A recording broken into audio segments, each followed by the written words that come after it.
Pre, ang ginagawa mo dyan? Oh, paano ka?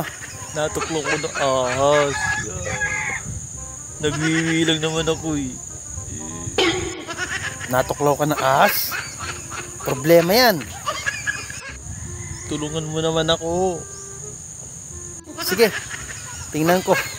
Tatawagan ko yung doktor na kakilala ko kung may magagawang tulong para sa'yo. Ha?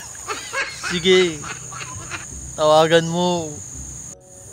Oh, hello Doc. Oh, napatawag ka. May sasanggunan lang po sana ako eh. Kasi yung kakilala ko po, yung tropa ko, natuklaw ng ahas. Ano po magandang gawin ko ngayon? Saan lugar ba natuklaw yung tropa mo? Oh Doc, Doc, natuklaw po daw malapit sa pototoy niya eh. Ano? Malapit ba kamo sa pototoy niya? Oh, ganito gawin mo.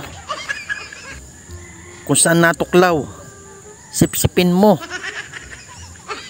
Sipsipin mo kung saan man siya natuklaw. Kung malapit man yan sa pototoy niya, sipsipin mo para mawala yung kamandag. Ha? Ganon? Hindi nga. Oo, yun lang ang solusyon. Okay po, salamat po Doc. Anong sabi? May gamot ba?